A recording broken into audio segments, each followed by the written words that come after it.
ಸಂಘವನ್ನು ನೋಡಿ ಮಾಡ್ಬೇಕು. ನಾವು ಯಾರು ಸಂಘ ಮಾಡ್ತೀವಿ ಹೆಂಗ ಮಾಡ್ತೀವಿ ನೋಡಿ ಮಾಡ್ಬೇಕು. ಅದಕ್ಕೆ ಸಾರ ಸಜ್ಜನರ ಸಂಘವಿದು ಹೆಜ್ಜೆಯನ್ನು ಸವಿದಂತೆ, ದೂರ ದುರ್ಜನರ ಸಂಘವಿದು ಬಚ್ಚಲ ನೀರು ರಚ್ಚಿನಂತೆ. ನಾವು ಅಪ್ಪಿ ತಪ್ಪಿ ಯಾರು ಸವಾಸ ಮಾಡಿದ್ರು ನಡೀತದ್ರಿ, ಒಬ್ಬನ ಸವಾಸ ಮಾತ್ರ ಮಾಡಲೇಬಾರ್ದು. ಅದು ಅನಾಹುತ. ಯಾರು ಸವಾಸ ಮಾಡಬಾರ್ದಂದ್ರ, ಊರಾಗ ಒಬ್ಬ ಬಂಗಾರದ ವ್ಯಾಪಾರಿ ಇದ್ದ. ಯಾರಿದ್ರಿ? ಒಬ್ಬವ ಬಂಗಾರದ ವ್ಯಾಪಾರಿ ಇದ್ದ. ಬಂಗಾರದ ವ್ಯಾಪಾರಿ ಇದ್ದ. ಅವ ಅನ್ಕೊಂಡಿದ್ದ, ಎಂತಾರ ಸವಾಸ ಮಾಡಿದ್ರೆ ಇಂಥವ್ರ ಸವಾಸ ಮಾಡಬಾರ್ದು, ಇಂಥವ್ರ ಸಂಘದಾಗ ನಾವು ಹೋಗ್ಬಾರ್ದು, ಇಂಥವ್ರ ಸವಾಸ ಮಾಡಬಾರ್ದು, ಇಂಥವ್ರ ಸಂಘದಾಗ ಹೋಗ್ಬಾರ್ದು ಅಂತ ಅವ ಬಂಗಾರ ವ್ಯಾಪಾರ ಮಾಡ್ಕೊಂತ ಆರಾಮಿದ್ದ ಊರಾಗ. ಒಂದು ದಿನ ಸ್ವಲ್ಪ ದುಡ್ಡು ತಗೊಂಡ ಸಿಟಿಗೆ ಹೋಗಿ ಬಂಗಾರ ತರಬೇಕಂತ ಎಲ್ಲ ದುಡ್ಡು ತಗೊಂಡು ಹೊಂಟಿದ್ದ. ಹೋಗಬೇಕಾದ್ರ ಅದ ಊರಾಗ ಒಬ್ಬವ ಕುರಿ ಮಾರಕ್ಕಂತ ಅವ ಹೊಂಟಿದ್ದ. ಏನ್ ಮಾರಾಕ್ರಿ? ಕುರಿ ಮಾರಕ್ ಅವ ಹೊಂಟಾನ. ಇವ ಬಂಗಾರ ತರಾಕ ದುಡ್ಡು ತಗೊಂಡು ಇವ ಹೊಂಟಾನ. ಹೋದ ಮೇಲೆ ಆ ಪ್ಯಾಟ್ಯಾಗ ಇಬ್ಬರು ಕೂಡಿದ್ರು. ಇಬ್ಬರು ಒಂದ ಊರರು ಮಾತಾಡಿದ್ರು. ಅವ ಅಂದ, ನೀವೆದಕ್ ಬಂದಿರಿ ಅಂದ. ನಾನು ದುಡ್ಡು ಕೊಟ್ಟು ಬಂಗಾರ ತಗೊಂಡು ಹೋಗಾಕ. ನೀ ಎದಕ್ ಬಂದಿಯಪ್ಪ? ಕುರಿ ಮಾರಿ ಒಂದಿಷ್ಟು ದುಡ್ಡು ತಗೊಂಡು ಏನಾರ ನನ್ನ ಹೆಂಡತಿಗೆ ತಗೊಂಡು ಹೋದ್ರ ಆತ್ರಿ. ಎರಡೂ ಮಾತಾಡಿಕೊಂಡು ಅವ ಅಂದ, ಇದು ಸುಮ್ನಿದ್ರೆ ಹಾಕಿತ್ತಿದ್ದು ಬಂಗಾರದಿದು, ಇದು ಸುಮ್ನಿರ್ಲಿಲ್ಲ. ಇವ ಏನ್ ಮಾಡ್ದ ಅಂದ್ರ, ನೋಡು ಕುರಿ ಮಾರು, ಆ ದುಡ್ಡು ಎಷ್ಟು ಬರ್ತದ ನನಗೆ ಹೇಳು, ನಿನಗೂ 1-2 ತೊಲಿ ಬಂಗಾರ ಕೊಡಿಸ್ತೀನಿ ಅಂದ. ನೀವು ಕುರಿ ಮಾರು, ಕುರಿ ಮಾರಿದ್ಮೇಲೆ ನಿನಗೂ 1-2 ತೊಲಿ ಬಂಗಾರ ಕೊಡಿಸ್ತೀನಿ, ಬೇರೆ ಏನಾರ ತಗೊಂಡೆ ಅಂದ್ರ ಎಲ್ಲ ಹಾಳಾಗ್ತದ. ಬಂಗಾರ ತಗೊಂಡೆ ಅಂದ್ರ ನಿಮ್ಮ ಮನ್ಯಾಗ ಹೆಂಡತಿಗಾರ ಯಾರಿಗಾರ ಉಪಯೋಗ ಆಗ್ತದ. ಬಂಗಾರ ತಗೊಂಡೋಗು, ಮುಂದೆ ನಾಳೆ ಅದು 2 ಪಟ್ಟು ಜಾಸ್ತಿ ಬೆಲೆ ಬಾಳ್ತದ, ಬಂಗಾರ ತಗೊಂಡ. ಆಯ್ತ್ರಿ, ಕುರಿ ಮಾರಿ ಬಂದ ಮೇಲೆ ನಿಮ್ಗೆ ಕೇಳ್ತೀನಿ, ಮಾತಾಡ್ತೀನಿ ಅಂತೇಳಿ ಅವ ಕುರಿ ಮಾರಿ ಬಂದ. ಅಟ್ಟತ್ತಿಗೆ ಅಲೆ ಇವ ದುಡ್ಡು ಕೊಟ್ಟು ತಂದೆಲ್ಲ ಬಂಗಾರ ತಗೊಂಡಿದ್ದ. ಇವ ಬಂದು ಕೇಳಿದ ಕುರಿ ಮಾರವ, ಮತ್ತ ಸೌಕಾರ ನೀ ಬಂಗಾರ ತಗೊಂಡೇನ್? ತಗೊಂಡಿರಪ್ಪ. ಎಷ್ಟು ತಗೊಂಡಿ? 20 ತೊಲಿ ತಗೊಂಡಿ. 20 ತೊಲಿ ತಗೊಂಡೆ? ಹಾ, 20 ತೊಲಿ ತಗೊಂಡಿ. ಮತ್ತು ಊರಾಗ ಬಂಗಾರದ ವ್ಯಾಪಾರ ಮಾಡಬೇಕಂದ್ರೆ ಅಷ್ಟು ಬೇಕಾಗ್ತದ. ಮತ್ತು ನಂತಕ್ಕೆ ಒಂದಿಷ್ಟು ದುಡ್ಡು ಐತ್ರಿ, ಮತ್ತು ಬಂಗಾರ ಕೊಡಿಸ್ಬರ್ರಿ. ಪಾಪ ಬಂಗಾರ ಇಟ್ಕೊಂತದ, ಏನಾರ ಮಾಡ್ತದ ಅಂತ ಅವ ಹೋದ. ಹೋಗಿ 1-2 ತೊಲಿ ಬಂಗಾರ ಕೊಡಿಸಿ ಇದ್ದ ದುಡ್ಡೆಲ್ಲ ಕೊಟ್ಟು ಅವ್ನಿಗೆ ಇಟ್ಕೋಪ ಚಲೋ ಬಂಗಾರ ಅಂತ ಹೇಳ್ದ. ಯಾವಾಗ ಬಂಗಾರ ಇಟ್ಕೋ ಅಂತ ಹೇಳಿದ, ಇಬ್ರು ಬಂದು ಬಂಗಾರ ತಗೊಂಡು ಬಸ್ ಸ್ಟ್ಯಾಂಡ್ನಾಗ ನಿಂತರು. ಯಾರ? ಇವ ಬಂಗಾರ ವ್ಯಾಪಾರಿ ಮಾಡವನು ಬಸ್ ಸ್ಟ್ಯಾಂಡ್ಗ ನಿಂತ, ಇವ ಕುರಿ ಮಾರಕ್ ಬಂದವ ಬಂಗಾರ ತಗೊಂಡು ಬಸ್ ಸ್ಟ್ಯಾಂಡ್ನಾಗ ಬಂದು ನಿಂತು ಎರಡು. ಯಾವಾಗ ಇನ್ನೂ ಅರ್ಧ ಗಂಟೆ ಐತಿ ಬಸ್ ಬರಾಕ ಅಂತ ಅಲ್ಲಿ ಹೇಳಿದ್ರು. ಅವಾಗ ಇವ ಕುರಿ ಮರ ಬಿದ್ನಲ್ಲ, ಇವ ಏನು ಮಾಡ್ದ, ಅವ ವ್ಯಾಪಾರಿಗೆ ಅಂದ, ಸೌಕಾರ ಸ್ವಲ್ಪ ನನ್ನ ಹೆಂಡತಿ ಒಂದಿಷ್ಟು ಸಾಮಾನು ಹೇಳ್ಯಾಳ್ರಿ, ಹಂಗ ಅವಸರದಾಗ ಬಂದೀನಿ, ಒಂದಿಷ್ಟು ಕೊಬ್ಬರಿ ಎಣ್ಣೆ, ಅಡಿಗೆ ಹಾಕ ಎಣ್ಣೆ, ಒಳ್ಳೆ ಎಣ್ಣೆ ತಗೊಂಡು ಬರ್ತೀನಿ. ಮತ್ತೆ ಹೆಂಡತಿ ಹೇಳ್ಯಾಳ, ತಗೊಂಡು ಬಪ್ಪ ಕೊಬ್ಬರಿ ಎಣ್ಣೆ, ಔಡ್ಲೆಣ್ಣೆ, ಒಳ್ಳೆ ಎಣ್ಣೆ ಎಲ್ಲ ತಗೊಂಡು ಬಾ ಅಂದ್ರು. ಮತ್ತೆ ಕಾಯ್ಬೇಕು ನೋಡ್ರಿ, ನಾ ಬರೋ ಮಟ್ಟ ನಾನು ಬಿಟ್ಟು ಹೋಗ್ಬಾಡ್ರಿ. ಆಯ್ತು ಹೇಳಪ್ಪ, ಬಿಟ್ಟು ಹೋಗಲ್ಲ, ಕರ್ಕೊಂಡು ಹೋಗ್ತೇನೆ. ಓದಿವ ಇವ ಎಣ್ಣೆ ತರಕ್ ಹೋಗಿದ್ನಲ್ಲ, ಒಳ್ಳೆ ಎಣ್ಣೆ ಕೊಬ್ಬರಿ ಎಣ್ಣೆ, ಅರ್ಧ ಗಂಟೆ ಆಯ್ತು, 1 ತಾಸ ಇದ್ದ ಬಸ್ನು ಹೋತ್. ಮತ್ತೆ ಇವನಿಗೆ ಮಾತು ಕೊಟ್ಟಿನಿ, ಇದು ಪಾಪ ನಿಯತ್ಲಿಂದ ಪ್ರಾಮಾಣಿಕ ಮನಸ್ಸಿತ್ತಿದ ಸೌಕಾರ, ಇದು ಬರೋ ಮಟ್ಟ ಒಂದಾಗ್ತದ, ಮತ್ತ ಬಂಗಾರ ಬೇರೆ ಇಟ್ಕೊಂಡದ್ದು ಎಲ್ಲರ ಕಳ್ಕೊಂಡಿತ್ತಂತೇಳಿ ಅವ ವಿಚಾರ ಮಾಡಿ ಅವ ಬಂದ ಮೇಲೆ ಇಬ್ರು ಕೂಡಿ ಕರ್ಕೊಂಡು ಹೋದ್ರ ಆಯ್ತಂತ ಕಾದ ಬಸ್ ಎಲ್ಲ ಹೋಯ್ತು.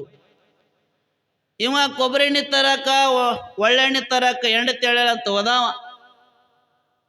ಬಂಗಾರ ಮತ್ತು ವಾಪಸ್ ಕೊಟ್ಟು ಅಷ್ಟು ಮೈ ತುಂಬ ತನ್ನ ಎಣ್ಣೆ ಕುಡ್ಕೊಂಡು ಬಂದಿದ್ದು ನಾವ ಶರಾಯಿ ಗೊಬ್ಬರೆಣ್ಣೆ ತರಕ್ಕೆ ಹೋದಾವ ಶರಾಯಿ ಕುಡ್ದು ಬಂದಾನ ಎಣ್ಣಿನ ತನ್ನ ಎಣ್ಣಿನ ಎದೆ ಹೊಡಿತೆ ಒಂದು ಬಂಗಾರ ವ್ಯಾಪಾರಿದು ಸಾಯೋ ಮಟ್ಟ ಯಾವನು ಸವಾಸ ಮಾಡಬಾರ್ದು ಅನ್ಕೊಂಡಿದ್ದ ಆ ಮಗನ ಸಂಬಂಧ 1.5 ತಾಸು ಕಾದ್ನಲ್ಲೋ ಯಪ್ಪ. ಇವ ಮೊದಲ ಕುಡುಕಂತಂದಿದ್ರೆ ನಾ ಇವ್ ಸವಾಸನ ಮಾಡ್ತಿದ್ದಿಲ್ಲ. ಹೋಗಿ ಹೋಗಿ ಬಂಗಾರ ಮಾರಿ ಒಳ್ಳೆ ಎಣ್ಣೆ ತರ್ತೀನಿ ಔಡ್ಲೆಣ್ಣೆ ಒಳ್ಳೆಣ್ಣೆ ಅಂತ ಹೋಗಿ ತನ್ನ ಎಣ್ಣೆ ಕುಡ್ಕೊಂಡು ಬಂದಾನಲ್ಲೋ ಯಪ್ಪ. ಅವ ಬಂದು ಅಳ್ಯಾಡ್ಕೊಂತ ಗೌಡ್ರ ಸೌಕರ್ಯ ಅಂದ. ಏನಿಲ್ಲ ಇದು ಗೌಡ್ರ ಸೌಕರ್ಯ ಅನ್ನಕತ್ತಿಲ್ಲ, ಏನೇನ ಅನ್ನಕತ್ತಿಲ್ಲ. ಯಾಕ ಬಂಗಾರ ಎಲ್ಲಿ ಐತಿ ಅಂದ್ರ ಅವ್ರು ಅಂಗಡಿಯಾಗ್ರಿ. ಅಂಗಡಿಯಾಗ ಏನು ಮಾಡಿದ್ವಿ, ಎಣ್ಣೆ ತರ್ತಂದಿನಲ್ರಿ. ಸ್ವಲ್ಪ ಕನ್ಫ್ಯೂಸ್ ಆಗಿ ನಾನು ಎಣ್ಣೆ ಅಂಗಡಿ ಕಡೆ ಹೋಗಿಬಿಟ್ಟಿನ. ಬೇಸ್ ತಗೊಂಡು ಬಂದು ನನಗೆ ಗೊತ್ತಾತವ್ರಿ ಕುಡ್ದಾನಿವ ಅಂತೇಳಿ. ಬಸ್ ಅಂತೂ ಇಲ್ಲ, ಹೋಗಿಬಿಟ್ಟದ ಇವನು ಕಾದಿದ್ದಕ್ಕ. ಅವ ಅನ್ಕೊಂಡ ಈಗ ಹೆಂಗಿದ್ರು ಸ್ವಲ್ಪ ಗಟ್ಟಿ ಅದಾನ, ಹಂಗೂ ಹಿಂಗೂ ಮಾಡಿ ಇವನು 5 ಕಿಲೋಮೀಟರ್ ನಡ್ಕೊಂಡು ಹೋಗಿಬಿಟ್ಟೆ ಅಂದ್ರೆ ಊರು ಬರ್ತದ, ಹೋಗಿಬಿಡೋಣ ಇವನು ಕರ್ಕೊಂಡು. ಕತ್ಲಾದ್ಮೇಲೆ ಇಲ್ಲಿದ್ರು ಮತ್ತೆ ಯಾರು ಕಳ್ರಿ ಕಾಟ ಅಂತೇಳಿ ಅವ ಸೌಕಾರ ಆ ಕಳ್ಳನ ಕಳ್ರಿಗಳ್ರ ಕಾಟಕ್ಕೆ ಇವನು ಕರ್ಕೊಂಡು ಹೋಗಿಬಿಡೋಣ, ಮತ್ತೆ ಇಲ್ಲಿದ್ರೆ ಯಾರ ಕಳ್ತನ ಮಾಡ್ತಾರಂತೇಳಿ ಹೋದ. ಕರ್ಕೊಂಡ 2 ಕಿಲೋಮೀಟರ್ ಹೋದ್ರು, ಇದಕ್ಕೆ ಪೂರ್ತಿ ನಿಸೆ ಹೇರ್ತು, ಅಡ್ಡ ಬಿತ್ತಿದ್ರು. ಸೌಕಾರ ನನ್ನ ಕೈಲಿ ಆಗಲ್ರಿ ಅಂದ್ ನೀವು ಹಂಗೆ ಮಾಡಬೇಡ, 3 ಕಿಲೋಮೀಟರ್ ಐತೆ ಬಾವಗಾನ. ಆಗಲ್ರಿ ಸೌಕಾರ. ಅಲ್ಲೋ ನಿನ್ನ ಕಾಲು ಬೀಳ್ತೀನಿ, 20 ತೊಲಿ ಬಂಗಾರ ಐತೋ, ನಿಲ್ಲದು ಬೇಡ ಬಾವಗಾನ. ಆಗಲ್ರಿ ನನ್ನ ಕೈಲಿ ಆಗಲ್ಲ, ಆಗಲ್ಲ ಅನ್ಕೊಂತ ಬಿದ್ದು ಬಿಡ್ತ ಅಲ್ಲೇ ರೋಡ್ನಾಗಿದ್ದು.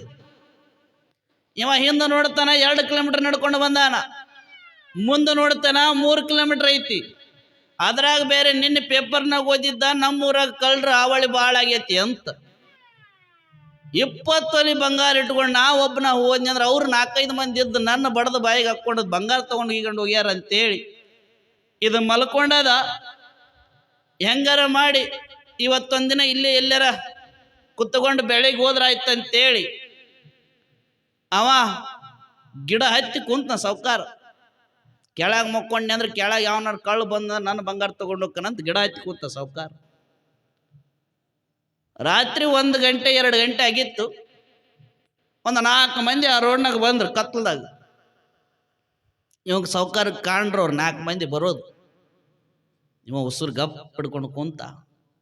ಇವ ಏನು ಕೆಳಗೆ ಮುಕ್ಕೊಂಡಿದ್ನಲ್ಲ ಇವ ಯಾರಿಗೂ ಕಾಣವಲ್ಲ. ಇವ ತಲೆ ಒತ್ತಟ್ಟೆ ಕಾಲು ಒತ್ತಟ್ಟೆ ಇದ್ರದ್ದು ಮುಕ್ಕೊಂಡನ. ಅವು ಹೋಗಕತ್ತಿದ್ದು ಮ್ಯಾಗ ಮಾರಿ ಮಾಡ್ಕೊಂತ ಊರಾಗ ಹೋಗಿ ಯಾರಿಗಾರ ಏನಾರ ಮಾಡಿ ಕಳ್ತನ ಮಾಡಿದ್ರ ತಾ ಮಕ್ಳು ಕಳ್ರ ಇದ್ರು. ಅವರು ಕಳ್ತನ ಮಾಡಕ್ಕಂತ ಬರಕತ್ತಾರ. ಇವ ರೋಡ್ನಾಗ ಬಿದ್ದಾನ, ಅವ್ರು ನೋಡಿಲ್ಲ. ಅದ್ರಾಗ 3 ಮಂದಿಯಾಗ ಒಬ್ಬ ಇವನ್ನ ನೋಡ್ಲಾರ್ದೆ ಇವನ ಕಾಲಿಗೆ ಎಡಿ ಬೀಳ್ತಾನ. ಬಿದ್ದ ಕೂಳೆ ಯಾವ ಮಗ ಏನನ ಯಾವ್ದೋ ಗಿಡದ ಬಡ್ಡಿನ ರೋಡ್ನಾಗ ಹಾಕ್ಯ ನೋಡಂತ ಜಾಡಿಸಿ ಒದ್ದ. ಯಾವಾಗ ಜಾಡಿಸಿ ಒದ್ದು ಗಿಡ ಯಾವ್ದೋ ಬಡ್ಡಿ ಹೋಗದಾರ ನೋಡಂದ ಕೂಳೆ ಅವ ಸುಮ್ಮ ಮಕ್ಕೋಬೇಕಿಲ್ಲ, ಕುಡುಕ್ನ ನಮಗ ಕುಡ್ದಾನ. ಯಾಕಲೇ ಗಿಡ ಬಡ್ಡಿ ಅನ್ನಕತ್ತಿ ಏನ? 10 ಕುರಿ ಮಾಲೀಕ ಅದಿನ್ಲೇನ? 10 ಕುರಿ ಮಾಲೀಕ ಒಳ್ಳೇದು ಓಸೋ. ಅವಂಗ ಎದೆ ಹೊಡಿತು ಮ್ಯಾಕ ಕುಂತಾವ. ಏನು ಮಾಡ್ತಾನ ಏನ ಇವ? ಯಾವನ ಕುಡ್ದು ಮಕ್ಕೊಂಡನ ನಡಿ ನಡಿ ಅವಂದೇನು ಹಚ್ಚಿ ಅಂದ್ರ ಅದ್ರಾಗ ಒಬ್ಬ ಯಾಕಲೇ ನಾನು ಕುಡ್ಕನಕತ್ತೇನ್? ನನ್ನ ಹತ್ರ ಏನೂ ಇಲ್ಲ, ಕುಡ್ದು ಮಕ್ಕೊಂಡನ ಅನ್ಕೊಂಡ್ರಿ ಏನು? ನಂತಕ್ಕೆ ಇನ್ನೂ 15,000 ರೂಪಾಯಿ ಐತಿ. ನಂತಕ್ಕೆ 15,000 ರೂಪಾಯಿ ಇತ್ತು. ಅದ್ರಾಗ ಒಬ್ಬ ಅಂತಾನ ಇವಂತಾಗ 15,000 ರೂಪಾಯಿ ಇದ್ರೆ ಇಲ್ಲಿ ಯಾಕೆ ರೋಡ್ನಾಗ ಮಲಗಿಸಿ ಹೋಗ್ತಿದ್ರು, ಮನೆಗೆ ಕರ್ಕೊಂಡೋಗಿ ಮಲಗಿಸ್ತಿದ್ರು. ಅವಂತಾಗ 15,000 ರೂಪಾಯಿ ಇಲ್ಲ, ಸುಮ್ಮನೆ ತಲೆ ತಿನ್ನಕತ್ತಾನ, ಕುಡುಕದನ, ಹೋಗ ನಡ್ರಿ. ಯಾಕ ನನ್ನ ಹತ್ರ 15,000 ರೂಪಾಯಿ ಇಲ್ಲ ಅಂತ ನಿಮ್ಗೆ ನಂಬಿಕೆ ಬರುವತ್ತಲ್ಲ? ಸುಮ್ಮ ಒಕ್ಕೊಲೆ ಹೋಗ್ತೀವಿ ಅಂದ್ರೆ ಅವ್ರು. ನಂತಾಗ 15,000 ರೂಪಾಯಿ ಇತ್ತಂದ್ರೆ ನಿನಗೆ ತೋರಿಸ್ತೀನಿ. ನಿನಗೆ ಡೌಟ್ ಇದ್ರ ನನ್ನ ಹತ್ರ ದುಡ್ಡಿಲ್ಲ ಅಂದ್ರ ಮ್ಯಾಗ ನಮ್ಮ ಸಾವ್ಕಾರ ಕುಂತಾನ ಕೇಳು. ಮ್ಯಾಗ ನಮ್ಮ ಸಾವ್ಕಾರ ಕುಂತನ ಕೇಳು ಅಂದ ಕುಳಿಯೋದು ಎದೆ ಹೊಡ್ಕೊಂತ ಕೊಂದಪ್ಪ ಇವ. ಅವ್ರ ಬ್ಯಾಟ್ರಿ ಹಿಡಿದ್ರೆ ಗಿಡದಾಗ ಮಂಗ್ಯಾಕ ಕುಂತಿದ್ ಸಾವ್ಕಾರ. ಸಾವ್ಕಾರ ಹೇಳ, ನಾನು 2 ತೊಲಿ ಬಂಗಾರ ತಗೊಂಡು ಕುಡ್ದು 15,000 ರೂಪಾಯಿ ಉಳಿಸ್ಕೊಂಬಂದಿನಿಲ್ಲ ಹೇಳದ್ ನಾವ. ಬೇಕಿದ್ರೆ ನಂತಕ್ 15,000 ಇಲ್ಲ ನಾ ಕತ್ತಿಯಲ್ಲ, ಮ್ಯಾಗ ಸಾವ್ಕಾರ ಕುಂತನಲ್ಲ ಅವನ್ ತಕ್ಕ 20 ತೊಲಿ ಬಂಗಾರ ಐತಿ ಬೇಕಾರೆ ಕೇಳು. ಸತ್ತವ ಸಾವ್ಕಾರ. ಇಳಿಸಿದ್ರು ಸಾವ್ಕಾರ ಹೇಳ್ದ, ಕೈಯ ಕಾರ ಹಿಡಿತಾನ, ಅವನ ಮಾತು ಕೇಳ್ಬಾಡ್ರು, ಸುಳ್ಳು ಹೇಳಾಕತ್ತಾನ. ಇದು ಅಟ್ಟ ಸುಮ್ಮನೆ ಬ್ಯಾಡಿದು ಕುಡುಕ್ ಪಾಲ್ಟಿ. ಸಾವ್ಕಾರ ಸತ್ಯ ಧರ್ಮನ ಕತ್ತಿದ್ದೆಲ್ಲೋ, ಸತ್ಯ ಹೇಳು, ಸುಳ್ಳು ಹೇಳ್ಬೇಡ. ಇವು ಕುಡ್ದಾಗ ಸತ್ಯ ಹೇಳ್ತಾ ಇವು ನನ್ನ ಮಕ್ಕಳು. ಸತ್ಯ ಹೇಳು, ಸುಳ್ಳು ಹೇಳ್ಬೇಡ. ಆಗಲಿಂದ ಧರ್ಮ ಸತ್ಯ ಅಂದಿ, ಈಗ ಯಾಕೆ ಇಲ್ಲ ನಾ ಕತ್ತಿ ಇದ್ದದ್ದು ಹೇಳ್ಬಿಡು. ಅವ್ರು ಕಳ್ರದರ್ಲಿ ಸುಮ್ನಿರು ಯಪ್ಪ. ಹೊತ್ತು 20 ತೊಲಿ ಚೆಕ್ ಮಾಡಿದ್ರು, ಕಸ್ಕೊಂಡ್ರು. ಕೊಡಲ್ಲ ಅಂತಿವ ಜಗ್ಗಮ್ಮ, ಬಿಡಬಾಡ್ರಿ ಅಂತ ಇವ ಮಕ್ಕೋಣವ ಅಂತಾನ. ಬಿಡಬಾಡ್ರಿ ಚೆಕ್ ಮಾಡ್ರಿ ಅದಾವ. ಕಸ್ಕೊಂಡ್ರು, ಕೊಡಲ್ಲ ಅಂದಿದ್ದಕ್ಕೆ ಹೊಡೆದ್ರು. ಸಾವ್ಕಾರ ಹಣ್ಣಗಾಯಿ ನೀರ್ಗಾಯಿ ಆದ. ಅಲ್ಲಿ ಇಲ್ಲಿ ಗುದ್ದಿದ್ರು, ಮಕ ಹಲ್ಲ ನೋಡ್ಲಾರ್ದೆ ಗುದ್ದಿದ್ ಹೊಡ್ತ ಕೈಯನ್ ಚೀಲ ಬಿಟ್ಟ. ನೋಡಿದ್ರು 20 ತೊಲಿ ಬಂಗಾರ ಇತ್ತು. ಕುಡಕ ನೀ ಕುಡಿದ್ರು ಸತ್ಯ ಹೇಳಿದಿಲ್ಲ ಅಂತೇಳಿ ಹೋಗ್ಬಿಟ್ರು ಅವ್ನು. ಹೆಂಗ್ರೀ ಸಾವ್ಕಾರ ಸತ್ಯದಿಂದ ಅದಿನಿಲ್ರಿ ಅಂದ. ಅವಾಗ ಸತ್ಯದಿಂದಲೇ ಸತ್ತರ ಸಾಯಿಲೇನಿ ಅನ್ನ. ಸತ್ತರ ಸತ್ಯದ್ದೆ ಅಂದ್ರೆ 20 ತೊಲಿ ಬಂಗಾರ ಹೊಕ್ಕಿದ್ದಿಲ್ಲ ಯಪ್ಪ. ಯಾರು ಸವಾಸ ಮಾಡಿದ್ರೆ ನಿಮ್ಮಂತ ಕುಡುಕರು ಸವಾಸ ಮಾಡಬಾರ್ದು ಯಪ್ಪ. ಕುಡುಕರು ಸವಾಸ ಮಾಡಿದ್ರೆ ಯಾವಾಗ ಏನ್ ಮಾಡ್ತಿರಿ ಗೊತ್ತಿಲ್ಲ ಅಂದ್ ನಾವು. ಅದಕ್ಕ ನಾವು ಯಾರ ಸಂಘ ಮಾಡಾಕತ್ತೀವಿ, ಯಾರ ಜೊತೆ ಹೊಂಟಿವಿ, ಏನು ಮಾಡಾಕತ್ತೀವಿ ಅಂತ ಸ್ವಲ್ಪ ನೆನಪಿಟ್ಕೋಬೇಕು. ಅಕಸ್ಮಾತ್ ಸಾವ್ಕಾರ ಕುಡುಕನ ಸವಾಸ ಬಿಟ್ಟು ಹೋಗಿದ್ನ ಅಂದಿದ್ರ ಪುಣ್ಯ ಉಳಿತಿತ್ತು. ಅವನ್ ಸವಾಸ ಮಾಡ್ದ, ಏನು ಕಳ್ಕೊಂಡ್ಯಾವ? ನಿಮ್ದು 20 ತೊಲಿ ಬಂಗಾರ ಇದ್ರೆ ಕದಕ್ ಹೊಡಿಸ್ತಿದ್ರಿ ನೀವು. ಈ ಊರ್ ಮಂದಿ ನೋಡ್ಲಿ ಅಂತ ಕದಕ್ ಹೊಡಿಸಿ ಒಂದು ಚಲೋ ಹೋದ 4 ನಾಯಿ ಸಾಕ್ತಿದ್ರಿ ನೀವು. ಪಾಪ ಏನು ಮಾಡೋದ್ರಿ? ಅದಕ್ಕೆ ಹೇಳಿದ್ರು ಏನಂತ, ಸಾರ ಸಜ್ಜನರ ಸಂಘವಿದು ಹೆಜ್ಜೆಯನ್ನು ಸವಿದಂತೆ, ದೂರ ದುಜ್ಜನರ ಸಂಘವಿದು ಬಚ್ಚಲರ ರಚ್ಚಿನಂತಿಕ್ಕು ಸರ್ವಜ್ಞ. ನಾವು ಸಂಘ ಮಾಡಬೇಕಾದ್ರೆ ಒಳ್ಳೆಯವರ ಸಂಘವನ್ನು ನೋಡಿ ಮಾಡಬೇಕು. ಯಾರು ಒಳ್ಳೆಯವರು, ಯಾರು ಕೆಟ್ಟವರು, ಏನು ಮಾಡಕ್ ಬಂದಾರ, ಏನು ಮಾಡ್ತಾನೋ ಯೋಚನೆಯನ್ನು ಮಾಡಿ ನಾವು ಮಾಡಬೇಕು.